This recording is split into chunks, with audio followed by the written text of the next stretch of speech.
सबक नंबर 9 की बात करेंगे। अनवार शरीयत का सबक नंबर 9 है शिर्क और कुफ्र का बयान। शिर्क और कुफ्र का बयान, इसको थोड़ा गौर से सुनिएगा, ये थोड़ा सा आपके लिए हार्ड है। एक बिदत वाला भी थोड़ा हार्ड है और शिर्क और कुफ्र का ये भी हार्ड है। सिर्फ मेरी तरफ देखो और कुछ नहीं है। किताब है ना, बाद में तुम देख लेना। हाँ, मेरी तरफ सब देखो, इंशाअल्लाह तबारक तआला पूरा समझ में आ जाएगा आपको। ठीक है, सवाल ये पहला बनता है कि शिर्क किसे कहते हैं? शिर्क किसे कहते हैं? ठीक है, तो अब सीधी सीधी अगर तारीफ अगर शिर्क की अगर अपन जबान में अगर अपन करा तो शिर्क ये कहते हैं कि अल्लाह तबारक व तआला री जात रे हाथ और कोई ने मान, मतलब कि अल्लाह पाक जड़ो खुदा और भी है, अगर कोई मान ले तो ये क्या है? शिर्क के साथ। अब इसकी देख ले तारीफ। अब शिर्क की तारीफ ये है कि खुदाए ताला की जात व सिफात में किसी को शरीक ठहराना शिर्क है, चाहे जात के तौर पर चाहे सिफात के तौर पर। ये दोनों आगे आगे इंशाअल्लाह तबारक आगे पढ़ाएंगे। जात में शरीक ठहराने का मतलब ये है कि दो या दो से ज़्यादा खुदा माने, जैसे ईसाई 3 खुदा मान के मुशरिक हुए और जैसे हिंदू कई खुदा मान के सब मानने के सबब जो है मुशरिक हुए। ये है जात में। अल्लाह की जात कितनी है? एक है ना, अल्लाह की जात एक है। अब अगर कोई ये मानता है कि नहीं 2 है, जैसे ईसाई 3 खुदा मानते हैं, कितने?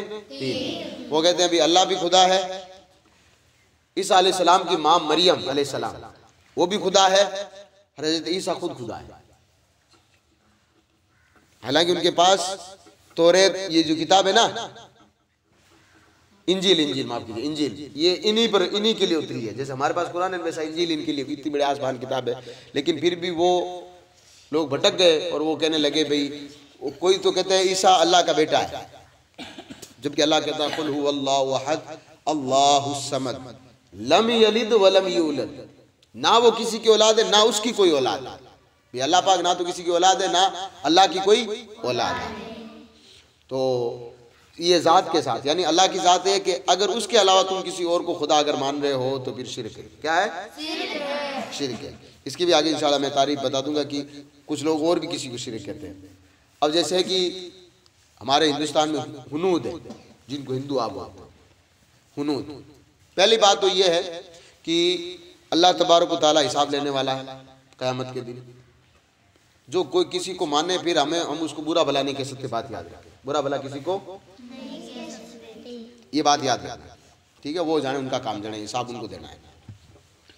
लेकिन अब उनके कई खुदा है भाई, वो कहते हैं 33 करोड़। कितने? 33 करोड़। अब वो 33 करोड़ को खुदा मान बैठे। 33 करोड़ खुदा अलग अलग अलग अलग अलग। 33 करोड़ की जिंदगी कितने, मतलब एक साल में 365 दिन होते हैं। कितना दिन हो नंबर एक नंबर आवता वाला। लेकिन उनका एक ये मतलब अलग चीज़ है, ये वो अपने लोग मानते हैं, उनको हमें मतलब उससे ना तो डिस्टर्ब होना चाहिए। अब उनका मानना ये है क़यामत की मालिक यौमिद्दीन, क़यामत के दिन का मालिक तो असल में अल्लाह ही है। ठीक है, तो ये बात याद रखें। अब ठीक है, तो कहते अभी आपको मिसाल देकर बता दी भाई कि मतलब ये है ज़ात में शरीक ठहराना। यानी अगर कोई एक से ज़्यादा अगर कोई माने अल्लाह तबारक ताला की ज़ात को कि कई ज़ातें अल्लाह की है तो फिर शिर्क के बाद मान लो। ठीक है, और सिफात में शरीक ठहराने का मतलब ये कि खुदाए ताला की सिफात की तरह किसी और के लिए कोई सिफात साबित करे। सिफात मतलब जो खूबी है अल्लाह तबारक ताला की, वो उसकी ज़ाती खूबी है, उसको किसी ने कुछ दिया नहीं है, देने वाला सबको वही है। भाई मिसाल के तौर पर मान लो मैं सुनता हूं, ये ताकत मेरी खुद की नहीं है, ये ताकत मुझे अल्लाह ने दी है। आप बोलते हो, यह ताकत आपकी खुद की नहीं है। आप बोलते हो, आपकी ज़बान चलती है, ये आपकी खुद की नहीं है, ये आपको अल्लाह तबारक ताला ने दी है। इसी तरीके से जो वली है, जो पैगंबर हैं या जो नबी हैं, उन सब को सारी ताकतें जो है ना वो अल्लाह ने दी। अताई किसी के पास, सारी के साथ पास अताई है, जाति किसी के पास नहीं, जाति सिर्फ अल्लाह के पास है। अगर कोई ये कहे कि डायरेक्ट यानी अपनी खुद की ताकत से अगर कोई सुनता है या अपनी ताकत से अल्लाह की ज़ात के दिए बगैर वो अपने आप से कुछ किसी से मांग लेता है, तो भी आप ये समझ लो कि फिर ये सिफात यानी अल्लाह की सिफात के साथ शिरक करना है। अगर इसमें आप करते हो, मान लो आप कह दो कि मेरा दुनिया में आपके सिवा कोई नहीं है,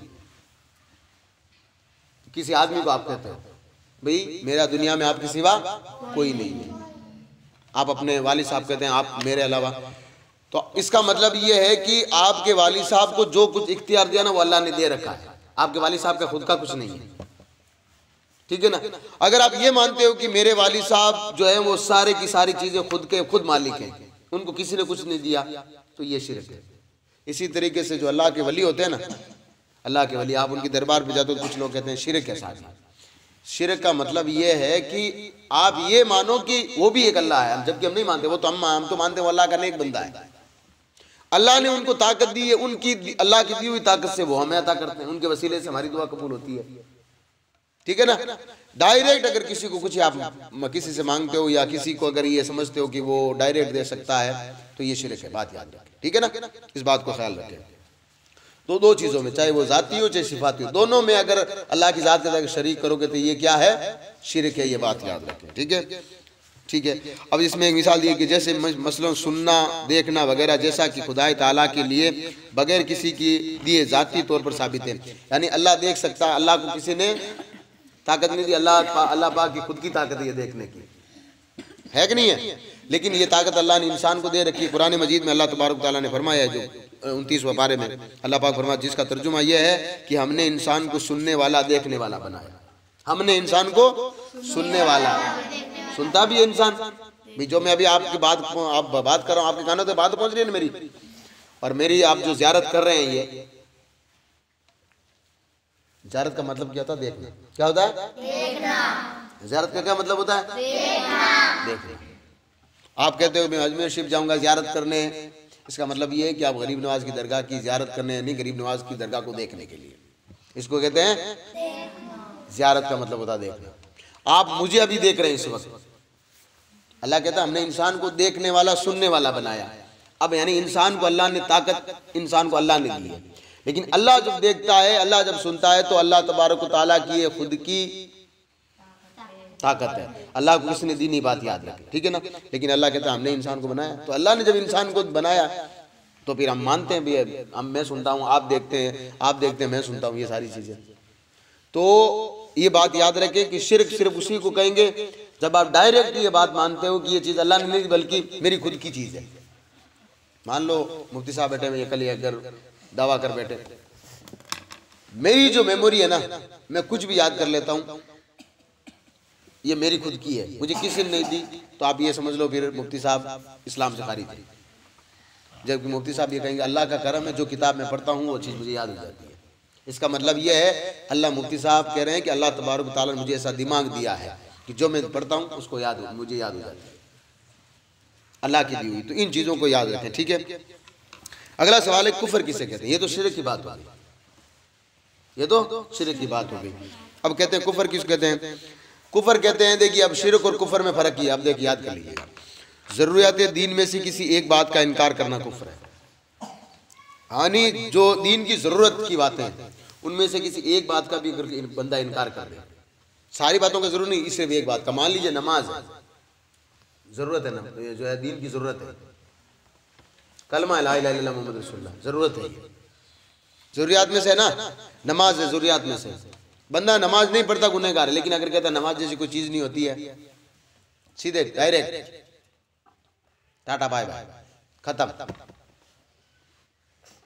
हाँ, उनमें से कुछ ये हैं, अब देखो ज़रूरियात दीन में से क्या क्या, इनको याद कर लेना। यहाँ कुछ दिए लेकिन आगे मैं आपको बता दूंगा। अल्लाह ताला को एक और वाजिबुल वजूद मानना, ये अल्लाह को एक ही मानना है। वाजिबुल वजूद का मतलब है कि वो हर जगह मौजूद है, हर जगह यानी हर जगह वो देखता है।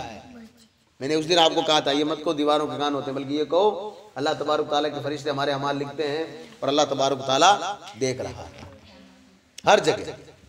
ये मानना जरूरी है। अगर कोई कहता है कि नहीं अल्लाह हर जगह मौजूद नहीं है तो फिर ईमान से क्या, ठीक है। अगला, उसकी ज़ात व सिफात में किसी को शरीक ना समझना, ठीक है। जुल्म और झूठ वगैरह तमाम उयूब से उसको पाक मानना, यानी अल्लाह पाक के अंदर कोई ऐब नहीं है। मैंने वो अल्लाह की ज़ात के बारे में जिसने आपको पढ़ा था उसने पूरी बता दी थी। अल्लाह झूठ बोल सकता है? बिल्कुल नहीं। अल्लाह तबारक तआला को आज तक किसी ने देखा है? क्यों? अल्लाह तबारक तआला जिस्म है ही नहीं, जिस्म हाथ वगैरह सबसे पाक है। हुजूर ने अल्लाह को देखा तो पूछा गया अल्लाह तबारक तआला कैसा? हुजूर ने फरमाया नूर है। अब नूर, मैं फिर से कह रहा हूँ, नूर की मैंने कहा मैं रात में एक रोशनी देखी, मैं एक चाहना देखा। चाहना का क्या मतलब, उसका क्या बॉडी लैंग्वेज कैसी होती है पता ही नहीं चलता। उसके मलाइका यानी फरिश्तों को मानना जरूरी है, उसकी तमाम किताबों का मानना जरूरी है। अल्लाह ने जितनी किताबें भेजी, फरिश्ते हैं, मैंने बताया था, फरिश्तों का इनकार करते तो काफिर है। मसला है ना पीछे जब फरिश्तों के बारे में पढ़ा था। तो किताबों का बयान हम पढ़ चुके हैं। अल्लाह ने जितनी किताब भेजी है ना, उन तमाम को मानना जरूरी है। कुरान मजीद की हर आयत को हक समझना, ये उस दिन बताया था आपको मैंने। हुजूर सैयद आलम सल्लल्लाहु अलैहि वसल्लम और तमाम अंबिया किराम की नबूवत को तस्लीम करना। अल्लाह ने जितने अंबिया भेजे 1,24,000 या कमोबेश 2,24,000, तमाम को नबी मानना। हुजूर तो हुजूर को तो मानना है ही, बाकी मानते हैं, लेकिन बाकी तमाम को भी मानना जरूरी है। पानी लेगा। और उन सब को अजमत वाला जानना, यानी हमसे ज्यादा हमारे जैसा कोई नहीं। ये मैं समझना कि नबी हमारे जैसे हैं। अल्लाह ने सबको अजमतें दी है। अगर कोई कहे नबी हमारे जैसे हैं, उसको बोलें साहब आप अपना ईमान चेक करें, ठीक है ना। आगे उन्हें जलील और छोटा ना समझना। किनको? अंबिया किराम। छोटा उनको नहीं समझते क्योंकि वो मासूम होते हैं, गुनाह कर नहीं सकते। वो अल्लाह तबारक ताला ने उनको ये अजमतें दी है कि वो गुनाह से पाक है, साहब मासूम है वो अंबिया किराम, ठीक है ना। उनकी हर बात जो कतई और यकीनी तौर पर साबित हो उसे हक जानना, यानी उनकी हर बात जो साबित है मोतबर किताब से, उसका हक जानना जरूरी है। जैसे हुजूर ने फरमाया अलैहिस्सलातु वस्सलाम, हुजूर ने फरमाया भाई कि मेरे तमाम सहाबा है ना, मेरे तमाम सहाबा, उनको अल्लाह तबारक व तआला ने जन्नती करार दिया है, हुजूर के तमाम सहाबा को। अब ये बात सारी किताबों से साबित है। अब अगर कोई एक भी किसी साहबी के बारे में अगर कोई कहे कि नहीं नहीं नहीं यहाँ तो उसको कहें आप अपना ईमान चेक करें, आप अपना बात याद रखें। तो जो जिस नबी का जिस बड़ी किताब से, मोतबर किताब से कोई बात साबित है और फला नबी ने ये फरमाया है, जैसे हजरत ईसा नबी अलैहिस्सलाम ने अपने उम्मतियों से कहा कि मेरे बाद एक नबी आएगा, काश मैं उनके दौर में होता तो मैं उनके जो है जूतों के डोरे बांधता। ये बात साबित है तो ये बात मानना जरूरी है। अगर कोई कहे नहीं नहीं नहीं नहीं ये कैसे हो सकता है, तो उनको कहें भाई ये कैसे हो सकता है, आप मुसलमान कैसे हो सकते हैं साहब, ये बताइए फिर हमें। तो हाँ साहब आप मुसलमान कैसे हो सकते हैं, ये बात याद रखें। हुजूर अलैहिस्सलातु वस्सलाम को खातमुन नबीयीन जमाना, यानी आपके बाद कोई नबी नहीं आएगा, हुजूर के बाद कोई नबी नहीं आएगा। हाँ, अब अगर कोई कहे हुजूर के बाद कोई नबी आएगा, हजरत ईसा आएंगे, क़यामत करीब ईसा आएंगे, लेकिन वो नबी बनकर नहीं, वो उम्मती बनकर आएंगे, नबी बनकर नहीं आएंगे। नबी क़यामत तक हमारे नबी सल्लल्लाहु अलैहि वसल्लम ही है, ये बात याद रखें, ठीक है।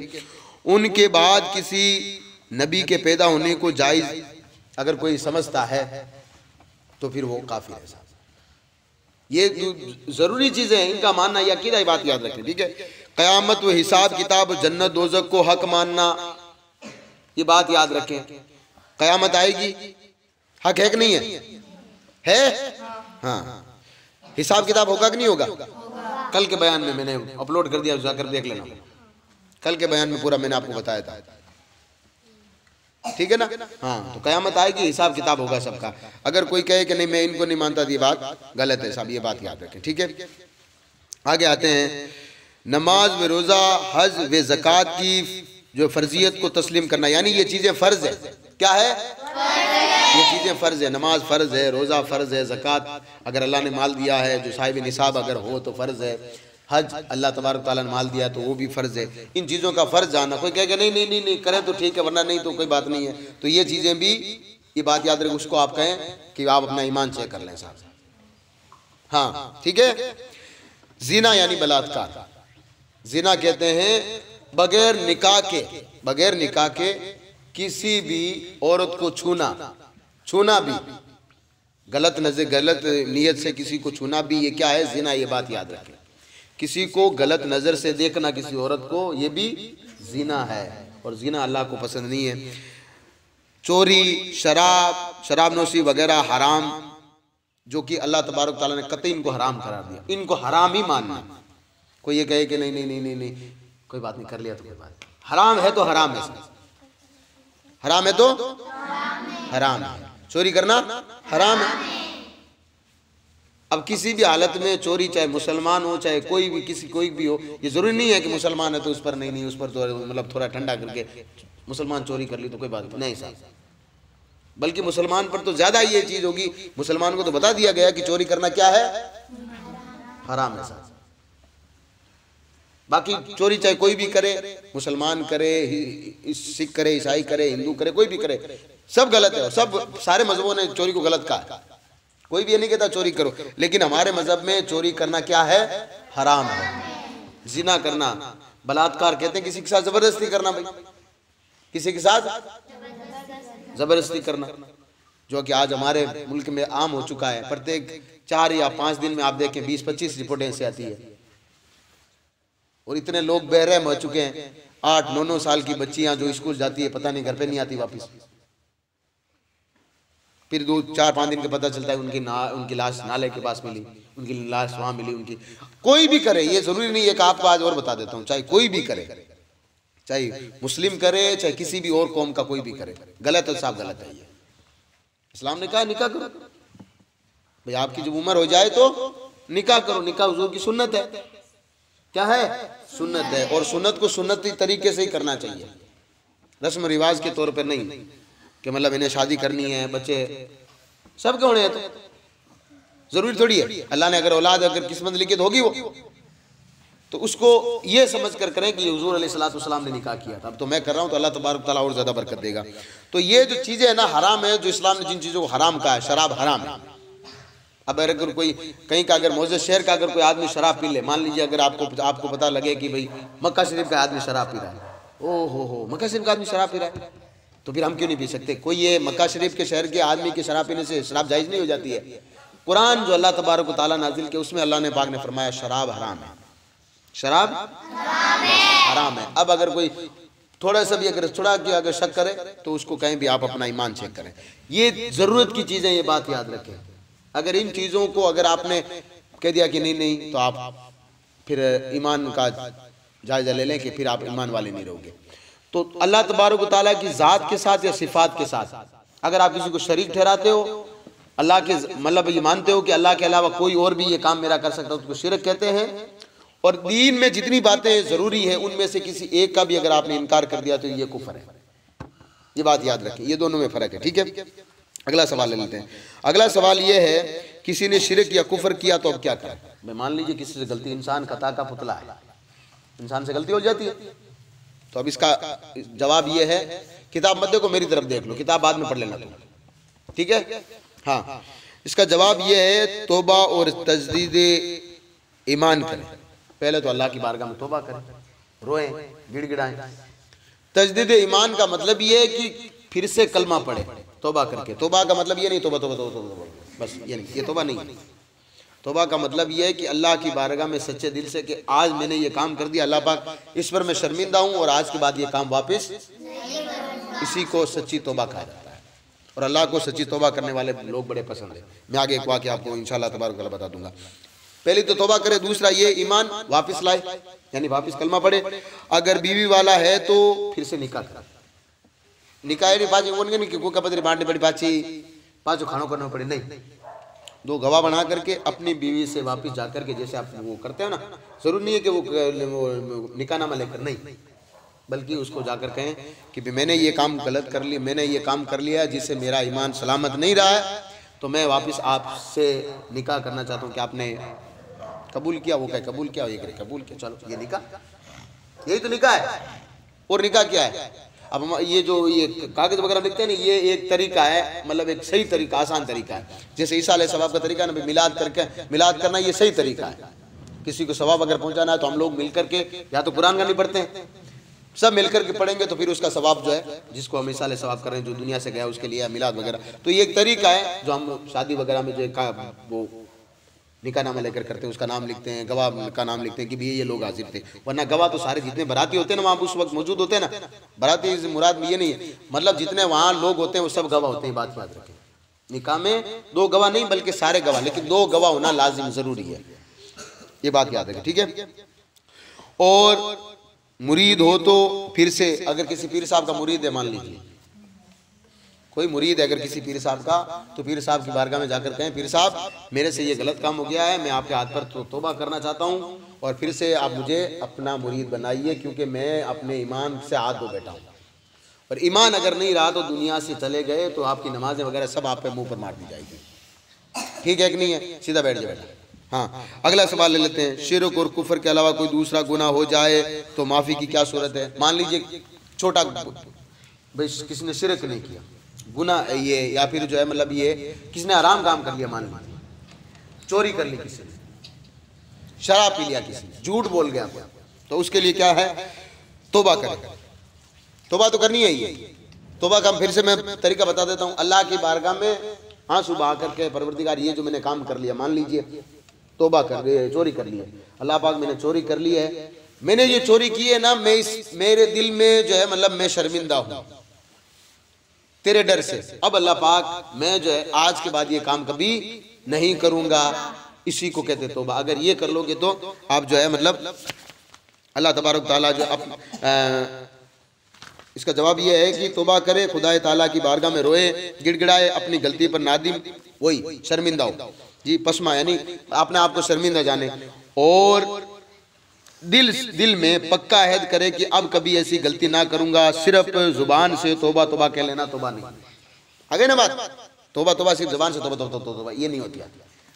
दिल में पक्का इरादा होना चाहिए, अल्लाह का डर होना चाहिए, खौफ होना चाहिए, खौफ होना चाहिए कि आज के बाद चोरी नहीं करूंगा, झूठ नहीं बोलूंगा, बस अल्लाह की बारगाह में इस तरीके से अगर तौबा आप अगर करते हो तो तौबा हो जाएगी। अच्छा, अगला सवाल ये देख लें, ये सवाल सबसे इंपॉर्टेंट है, ये सिर्फ एग्जाम के लिए नहीं बल्कि अपनी जिंदगी में उतारें इन सारे बातों को। देखें, सवाल ये कि क्या हर किस्म का गुनाह तौबा से माफ हो जाता है? मतलब भाई क्या हमने चलो मान लीजिए बड़े बड़े गुनाह कर लिए, क्या अब सिर्फ तौबा से माफ हो सकते हैं?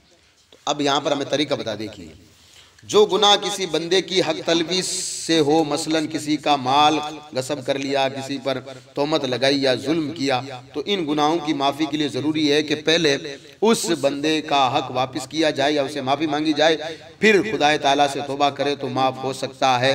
और जिस गुनाह का ताल्लुक किसी बंदे की हक तलबी से नहीं है बल्कि सिर्फ खुदाए ताला से है, उसकी 2 किस्में, एक वो जो सिर्फ तौबा से माफ़ हो सकता है जैसे शराब नोशी का गुनाह, और दूसरा वो सिर्फ जो तौबा से माफ़ नहीं हो सकता वो जैसे कि नमाज़ों के पढ़ने का गुनाह। इसके लिए ज़रूरी है कि वक्तों की नमाज के अदा करने का ना करने का जो गुनाह हो उसे तौबा करे और नमाज़ों की कज़ा पढ़े। अगर फिर आखिर उज़्र में कुछ कज़ा हो जाए तो फिदिया अदा करे। अब देखिए, हक 2 तरह के, एक तो अल्लाह का हक जिसको हुकूकुल्लाह कहा जाता है, एक होता है बंदा के हुकूक, बंदा का हक जिसको कहते हैं हुकूकुल इबाद, अल्लाह के बंदों का हक। मान लीजिए आपने किसी पर तोहमत लगा दी, तोहमत लगाने का मतलब है किसी पर झूठा इल्जाम लगा दिया। अब आप अल्लाह की बारगाह में तौबा कर, आपको पता चल गया कि मैंने झूठा इल्जाम लगाया भाई किसी पर, चोरी किसी और ने की थी लेकिन मैंने इस पर अपना इल्जाम डाल दिया, भाई मैंने चोरी की और मैंने नाम मुफ्ती का लगा दिया। चलो मुफ्ती साहब को सजा हो गई, चलो मान लीजिए कोई बात नहीं है, अब अरमान को सजा हो गई है, अब लेकिन अब मैं अल्लाह की बारगाह में बैठकर अल्लाह पाक मुझे माफ करूंगा, अल्लाह माफ नहीं करेगा। अब इसमें चाहिए मुझे कि सबसे पहले मैं जाकर के मुफ्ती साहब ये अरमान इससे जाकर के मैं पहले कहूं कि भाई मैंने तोहमत लगे मुझे माफ कर दे, अगर ये माफ कर दे तो अल्लाह माफ कर देगा, इसने अगर माफ नहीं किया तो क़यामत के दिन ये पकड़ेगा साहब आपको। इसी तरीके से किसी का माल हमने हड़प लिया, किसी की जमीन हड़प ली, कुछ भी कर लिया, तो बात याद रखें, घर पे भी मसला बताई है, वहां क़यामत के दिन जब तक जिसकी आपने हड़पा है ना ये माल, जिसका माल गसब किया ना, जब तक वो माफ नहीं करेगा तब तक हम भी, अल्लाह भी माफ नहीं करेगा, ये बात याद रखें। क़यामत के दिन कहते हैं कि बंदा सब कुछ लेके जाएगा, एक बंदा आकर उसका दामन पकड़ लेगा कि अल्लाह पाक इसने मेरे 1 दिरहम यानी एक सिक्का खाया था मेरा दुनिया में। हम लोगों से ब्याज ले लेते हैं ना, दुनिया से चले जाते हैं, फिर लोग कहते हैं बाप लेके गया था, मांगन की मांग रही है, अभी बाप रहे साथ का है, मालूम है हुजूर अलैहिस्सलाम उस आदमी का जनाजा नहीं पढ़ाते थे जिस आदमी पर कर्ज हो। भाई ये देना जरूरी है, हर गुनाह माफ हो जाता, लेकिन ये माफ नहीं होता है जब तक अल्लाह माफ नहीं कर दे। अच्छा मान लो आदमी चला गया दुनिया से और किसी के माल, किसी का गसब था उस पर, किसी का उसने कसब करके गया माल, किसी की जमीन हड़प करके गया, वो किसी का माल लेके चला गया, LIC के नाम पर लोगों को लूटता रहा, बीमा के नाम पर लोगों को लूटता रहा, मोबाइल से फ्रॉड करता रहा लोगों के साथ, अब दुनिया से गया, नमाज उसके पास सब कुछ है। अब अल्लाह की बारगाह में जो उस बंदे को पेश किया जाएगा तो अल्लाह पाक कहेगा भाई किसी का हक तो नहीं है, एक बंदा आकर खड़ा हो जाएगा, अल्लाह मेरा हक है इस पर। अब बता क्या है, तो कहते हैं कि 3 पैसों की औकात क्या है, कोई पैसे औकात नहीं। आज तो 100 रुपए की औकात नहीं है तो पैसों की औकात क्या होगी। 3 पैसों के बदले में या 1 पैसे के बदले में आपको 70 नमाजें देनी पड़ेगी, वो भी जमात के साथ पड़ी हुई। अब थे तो कहते हो बट जाए पर मांगा नमाज कहीं ले आओ, ये कह सकते हो ना, हमारे पास नमाज भी कहीं ले। तो अब उस आदमी ने जो गुनाह किए ना उसके सारे गुनाह आप पर डाल दिए जाएंगे। हाँ, उसके सारे गुनाह आप पर डाल। वो बड़ा चोर था जिसका आपने लिया, बताओ उसने सारी चोरियां की, वो चोरियां सारी आप पर आ जाएगी। हाँ, फिर वो तब कहेगा अल्लाह जब मैं इसको माफ करूंगा, थाने लेनो पर जाओ करता नमाज अपना है नहीं सा है पढ़ी तो एड़ी पढ़ी जगह अल्लाह रे बारगाह में कबूल को नहीं धा तू नमाज पढ़ निकल गवा बारे। हाँ सुन लीजिए अच्छी तरीके हूं, काली बाजू पूछ लेना, मैं ठीक हो नहीं पहले बता तुम्हें। वहां क़यामत के दिन फिर किसका क्या करोगे, कुछ नहीं हो सकता। पहला गुनाह तो ये है कि अगर बंदे का कोई हक है, उस बंदे का ताल्लुक है अगर किसी मामले में, तो जाकर बंदे से माफी मांग लो, फिर अल्लाह से माफी मांग लो, तब गुनाह माफ। दूसरा वो गुनाह है जैसे कि किसने शराब पी ली, मान लीजिए शराब पी ली किसी ने, अब क्या करना है कि अल्लाह की बारगाह में रोएं, सच्चे दिल से तौबा करें, हो जाएगा। लेकिन अब दूसरा गुनाह एक जिसका ताल्लुक अल्लाह से, जैसे नमाज है, नमाज छोड़ता रहा 50 साल के बाद पते को चला यार नमाज तो नहीं छोड़नी चाहिए। अब 50 साल बाद नमाज कितनी गजा करेगी, अब सिर्फ तौबा से काम नहीं चलेगा। बता दूं आपको, नमाज अगर छोड़ दिया तो तौबा से काम, रोजा अगर छोड़ दिया तो तौबा से काम नहीं चलेगा, ज़कात अगर छूटी तौबा से काम नहीं चलेगा, सदका अगर छोड़े तो सदका फितर अगर छोड़ा तो इन सब का फिदिया देना पड़ेगा। पहले तो ये अल्लाह ने आपको मोहलत दे रखी है कि जिस दिन आपको ये पता चल जाए कि मेरी नमाजें कज़ा हो चुकी है, आप वहां से अपनी नमाजें कज़ा पढ़नी शुरू कर दो। कज़ा नमाज पढ़ो वापिस, कितनी नमाज होती है। अब कज़ा में ये है कि दिन की 20 रकात पढ़नी है, सुबह 2 फजर की फ़र्ज की फजर, 4 जोहर की फ़र्ज, कितनी हुई 4 असर की फ़र्ज, 3 मगरिब की फ़र्ज, 4 ईशा का फ़र्ज, 3 ईशा की वितर वाजिब, 20 रोज़ाना की 20 नमाजें। अगर अब आपने देख लें कि बालिग होने से लेकर के आपकी अगर कोई नमाज कज़ा हुई तो यहीं से शुरू कर दें, वरना फिर ये तौबा से काम नहीं चलेगा।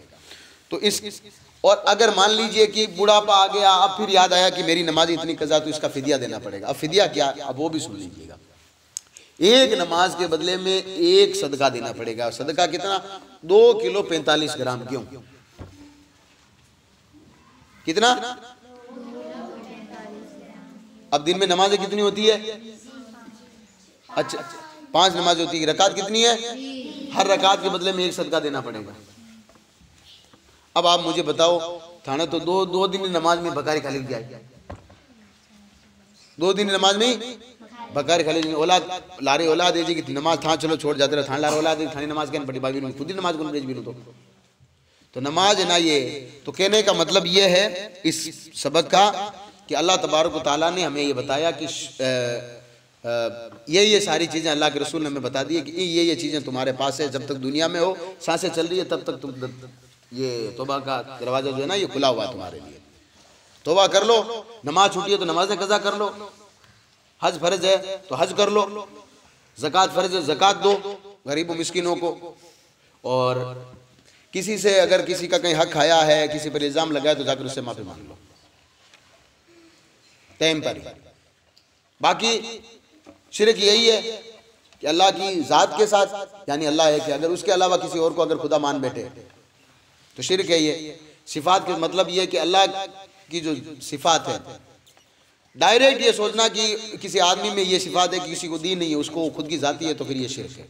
दूसरी ये कुफर, जितनी भी चीज़ें माननी ज़रूरी है दीन इस्लाम में, उनमें से किसी एक का भी इनकार किया तो ये कुफर है, ईमान से खारिज बंदा। अगर हो जाए अल्लाह की बारगाह में सजदा करो, अल्लाह की बारगाह में तौबा करो, फिर तौबा करने के बाद अगर ईमान वापस लाओ, वापस लाने का मतलब ये अगर कोई नेक आदमी तो उसको जाकर कहें कि मुझे कलमा वापस पढ़ा दे। पीर साहब है तो पीर साहब की बारगाह में जाकर कहते हैं हमें कलमा पढ़ा दीजिए। फिर कलमा पढ़ने के बाद अपनी बीवी से वापस निकाह वापस करें, ये बात याद रखें। और बाकी कोई आम गुनाह होगी, जैसे बड़ा गुनाह हो गया, हालांकि गुनाह छोटा हो या बड़ा हो, गुनाह गुनाह होता है, ठीक है, गुनाह गुनाह होता है। अब मान लीजिए किसी ने शराब पी ली, कोई झूठ बोल गया, तो अल्लाह की बारगाह में रो रो कर दुआ करें, तौबा करें कि अल्लाह आज के बाद नहीं करूँगा, इसी को तौबा कहते हैं। और किसी का हक अगर खाया है या किसी पर इल्ज़ाम लगा तो पहले उस आदमी से माफ़ी मांगो, उसको कहते हैं कि अल्लाह के लिए मुझे माफ़ कर दे। और अगर आपका किसी ने हक खाया है तो उसको माफ़ कर दें आप, तो ये आपके लिए सबसे बेहतरीन रहेगा। ये बात याद रखें। ये है आज का बयान, जिसका मतलब जिसका नाम था शिर्क और कुफर का बयान, ठीक है ना। उम्मीद करता हूँ कि आपके समझ में आ गया, आज आराम से आई समझ कि नहीं आई समझ, बात आई ना। अगर फिर भी नहीं आए तो फिर से हम बंदा हाजिर है, ये बात याद रखें, ठीक है। आज का सिर्फ ये एक, अब आगे एक की आपको रोजाना सबक पढ़ाएंगे इंशाअल्लाह तबारक तआला, ठीक है।